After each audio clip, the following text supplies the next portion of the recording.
For all of the problems around the Jets right now at the quarterback position, Jay, you brought up just this team is too good to mail it in. Before we move off, to me, there's nothing to do with Garrett Wilson other than just you have to hope, right? You drafted him. I'm not selling, quote, low. I mean, again, it's going to be a tough stretch, but hopefully volume gets there. And again, we did see, in a game in which Zach Wilson was not scheduled to play in a tough matchup, he still managed to get into the end zone. Obviously, it was an acrobatic, insane catch. But the fact of the matter is, still 5 for 34 and a touchdown. At the end of the day, Garrett Wilson had a productive fantasy day on a night that a lot of players on that field did not. And he's going to be very high variance, high upside because teams are going to want Zach Wilson to throw. And Garrett Wilson was covered one-on-one a lot of last night, and they just didn't throw it to him until they did. But game script also, I think, worked against Garrett Wilson having a big game last night just because it was close in the fourth quarter. Salah clearly didn't want to put the game in Zach's hands. So certainly, particularly the schedule coming up, they're going to be throwing. Yeah, I think Garrett Wilson is just too good of a player to be completely wiped off the board. And I think another guy that fits that mold that we got to see in a highly anticipated return was Breece Hall. And we got to hear from Breece Hall after the game on his return from long injury. I mean, once I got on the field, I was like, all right, I'm still that dude. Anytime I touch the ball, I can do whatever I want with it. So I always have that mentality. But, I was just happy the coaches kind of stuck with me today. And then, they said I was going to have a pitch count before the game. But I told them, I know I'm on a pitch count, but if I have to, I will. So they kind of just rolled with me and Dalvin and MC just carrying us today. So it was cool. Did you think you were going to score on that long run, that 83-yard? I did, but I ain't played a game in a year. I got tired, bro. So I was like, he caught me, but I won't get caught next time, I don't think, but I think I'll be good. So that was Breece Hall, who you heard him. The coaches had him on a pitch count. The funny part is that pitch count of only 10 rushes, 127 yards, Matthew Berry. Breece was galloping like we saw when he was fully healthy his rookie year.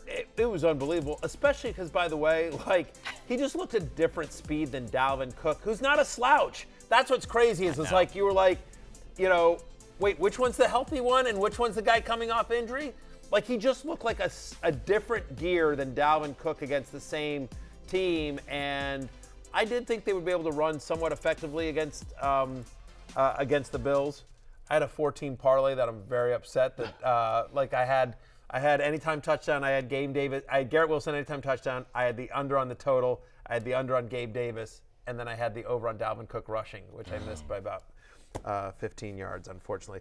Very upsetting. Would have paid me quite a bit of money. And I'm here back with you, jerks. Unfortunately, would have been able to retire. What are you going to do? Try again next weekend. Yeah, next weekend, I guess. No, all seriousness. Breece Hall was ranked higher than Dalvin Cook in drafts by me and by a lot of other people, and you saw why. And so I think that my analysis when we found out that Breece Hall was going to be back for the regular season and they signed Dalvin Cook, my analysis at the time was I think if you go back to Aaron Rodgers, Nathaniel Hackett 2021 in Green Bay, when Aaron Jones was, getting 15, 16, 17 touches a game and A.J. Dillon was getting 10, 12 touches a game, that feels like the right mix. And I think that's the correct mix, I think, moving forward once Breece gets up to speed. Although I think you could see that increase on both ends because, again, I think they're going to want to hide their offense a little bit. And they're going to want to, lean on Breece and Dalvin Cook. If anything, what the Rodgers injury does is, to me, it says, Dalvin Cook's going to have more value. Breece Hall is clear. That's that dude looked awesome. And wherever you got him, he was a value this year. But I feel like Dalvin Cook's going to get more work than we expected just because of the way the offense is going to evolve. Yeah, I think there were two positives. One, if you take out the 83-yard run, he was still 9 for 44 and a reception for 20 yards, goes over his rushing prop on that alone. And secondly, he's clearly not himself yet. He runs out of gas on the 83-yard. You compare that to the, 77-yarder against the Broncos just before he did his injury. He's still got a ton of upside. So it feels like he's at 60, 70%, and he just went 10 for 127 against the Bills. Look, in his first game back after a torn ACL, he got 40% of the running back carries in this game, 32% of the team snaps.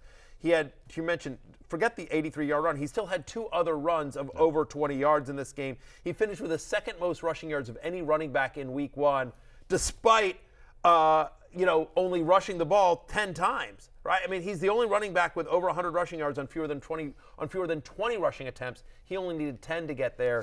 he looked awesome. If I understand that Jets fans are like hanging their head today because they just like, oh man, this is awful. We had such optimism and then we don't. But if there is some positives to take away from last night, A, you won the game, and B, Breece Hall looks awesome. Yep.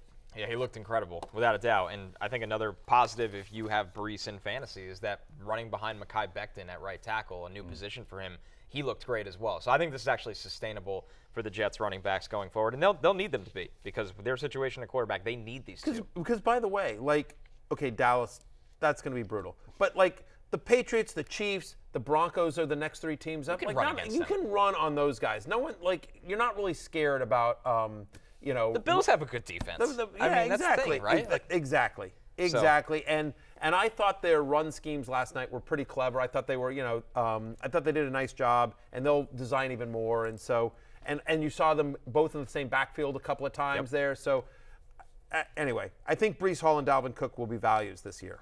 Over on the Bills side of things, the story of this heartbreaking loss was Josh Allen's turnovers, as simple as that, once again against Robert Saleh's defense. So let's hear from Josh Allen after the game. Josh, the 4 turnovers, was that something that they did, or is that just you maybe forcing the ball, trying to force the ball in a little bit? Yeah, trying to force the ball.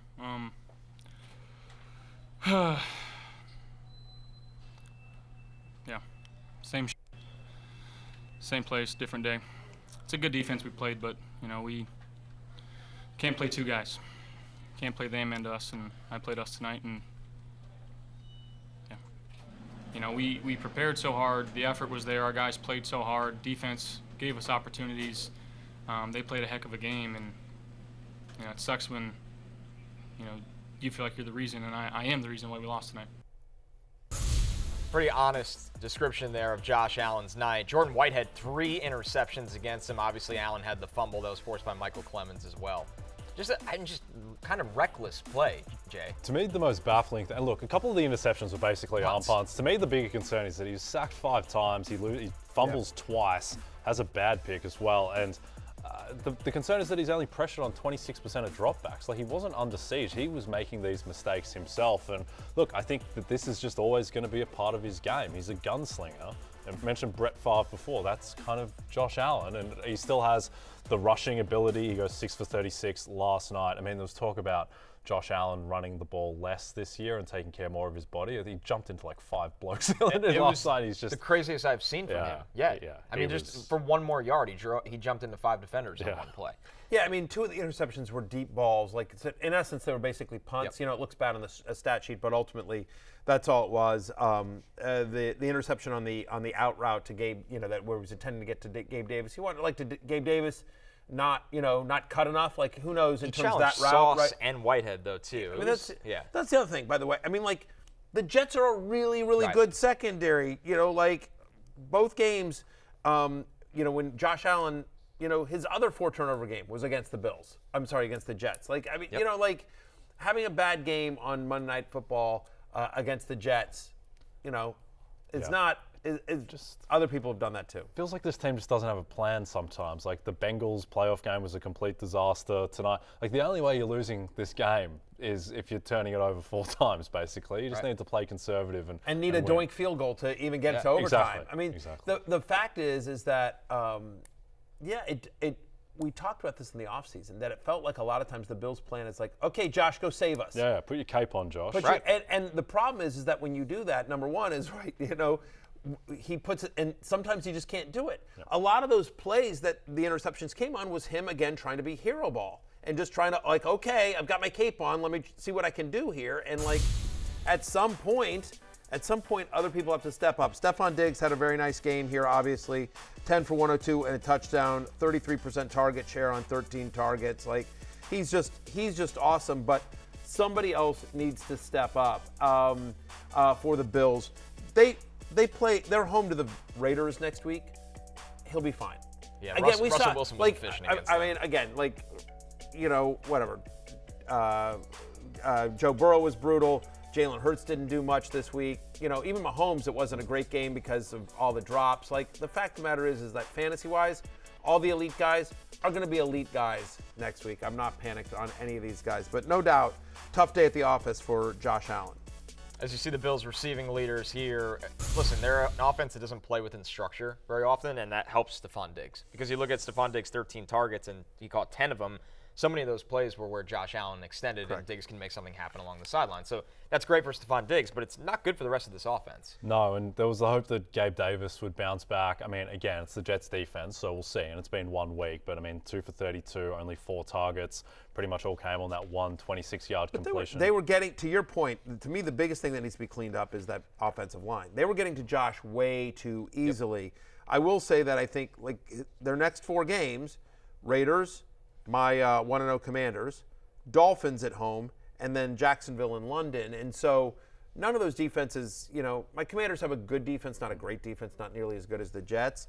But you're not worried about, I don't think you're worried about Miami's defense or the Raiders' defense or the Jaguars' defense as it relates to Josh Allen. The Bills. Giants are the next one after that on NBC, Sunday night game. So, yeah, he should do well in that one too. Yeah, and we have Zach Wilson of the Jets against the Chiefs in Week 4. Like, how soon do we get to flex? Can somebody look that up? How soon do we get to that game cannot be flexed. Yeah. I already have checked into all of this. So, listen.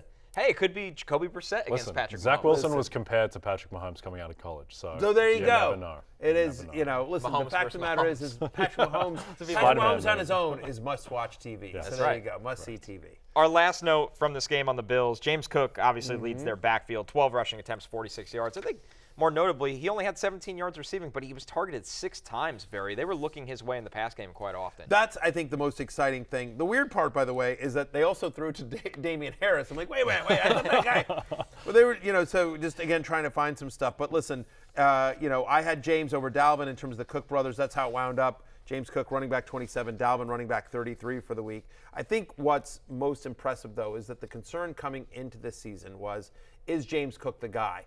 Or is Damian Harris going to be more involved than we thought? James Cook handled 80% of the running back carries. He got 60% of the team snaps. He had his 6 targets were the second most on the team.